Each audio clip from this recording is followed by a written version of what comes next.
अनदेखी मौजूदगी। सिद्धार्थ, उम्र 45 साल, सरकारी नौकरी, इलेक्ट्रिक डिपार्टमेंट में ऑपरेशंस मैनेजर। साथ थी उसकी बीवी प्राची, बेटी श्वेता, उम्र तकरीबन 21 साल, और बेटा नमन, 17 साल।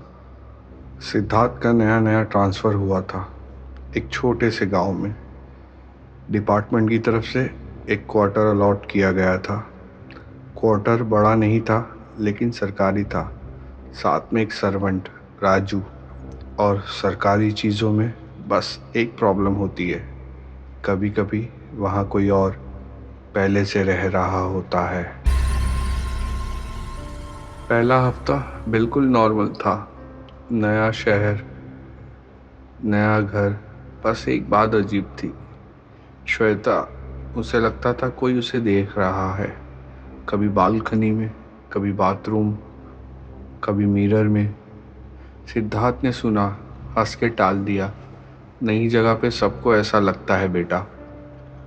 पर बच्चों को लगता था ये जगह कुछ अलग है। उन्होंने सिद्धार्थ से कहा कि यहाँ से शिफ्ट हो जाते हैं, यहाँ कुछ भी नहीं है उनके लिए। नमन तो पहले दिन से कह रहा था, पापा यहाँ नेटवर्क भी नहीं आता, लोग भी नहीं। अगली रात सब खाना खा रहे थे। सिद्धार्थ कहता, प्राची सामान पैक कर लो, घर मिल गया, 1-2 दिन में हम शिफ्ट हो जाएंगे। नमन खुश हो जाता है। राजू हंस के पूछता है, सर मुझे लेके चलेंगे ना? उस मोमेंट श्वेता ने अपना सर नीचे झुका रखा था, एकदम खामोश, और जैसे गुस्से में गुर्रा रही हो। सिद्धार्थ पूछता, श्वेता क्या हुआ, तुम खुश नहीं हुई? अचानक श्वेता गुस्से में चीखते हुए बोली, कोई कहीं नहीं जाएगा, जो यहाँ से जाएगा मार दूंगा उसको। उसके अंदर से एक दूसरी आवाज आई, हर चेहरा सफेद। राजू पीछे गिर गया, प्लेट टूट गई और श्वेता उठकर कमरे में भाग गई।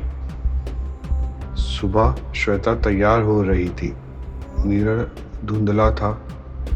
उसने हाथ से धुंध हटाई और पीछे कोई दिखा, बहुत भयानक। उसका चेहरा देख श्वेता वहीं जम गई, जैसे किसी ने उसे काबू में कर लिया हो। प्राची अचानक उसके कमरे में आती है। श्वेता को देखकर उसका नाम जोरों से पुकारती है। श्वेता अपनी आंखें झपकाती है और ऐसा रिएक्ट करती है जैसे सब नॉर्मल है। वो तैयार हो रही थी।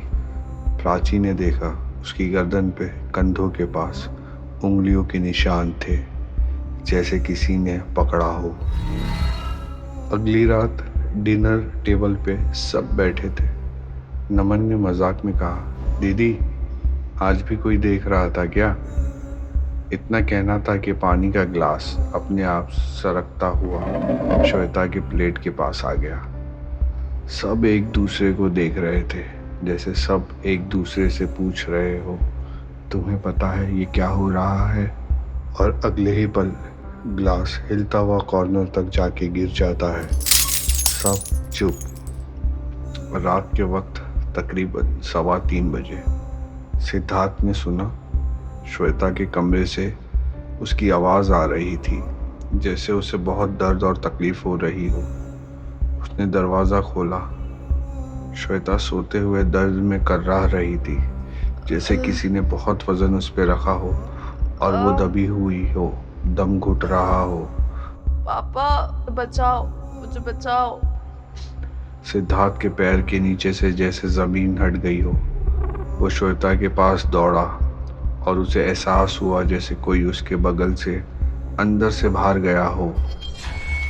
उसके बाद हर रोज़ श्वेता का बिहेवियर बदलने लगा।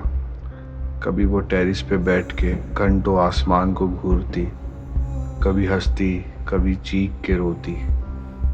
नमन ने एक दिन देखा, श्वेता बालकनी में खड़ी है। हवा बिल्कुल बंद है, लेकिन उसके बाल हिल रहे हैं, जैसे कोई उसके पास खड़ा हो। उसके चेहरे पर कोई इमोशन नहीं। उस रात सबने डिसाइड किया बस। राजू बोला, सर मैं किसी को जानता हूँ जो शायद हमारी मदद करे। राजू सुबह एक तांत्रिक को ले आता है। वो घर में सब तरफ घूमते हैं और पूछते हैं, श्वेता रोज बालकनी में बैठती थी क्या? प्राची ने हाँ कहा। इस घर के पीछे जो बरगद का पेड़ है, बालकनी के पास, वहाँ एक खब्बीस का बसेरा है। तांत्रिक बोला। वही पेड़ से उसकी नज़र श्वेता पर पड़ी और तब से वो उसके अंदर है। तांत्रिक श्वेता के कमरे में गए। वो पलंग पे एक कोने में बैठी गुस्से से तांत्रिक को देखकर चिल्ला रही, चलो जाओ, कोई नहीं जाएगा यहाँ से, किसी को नहीं जाने दूंगा। तांत्रिक ने कुछ मंत्र पढ़े, गंगा जल छिड़का। श्वेता चीख रही थी। पूरा घर कांप रहा था और फिर सब कुछ शांत।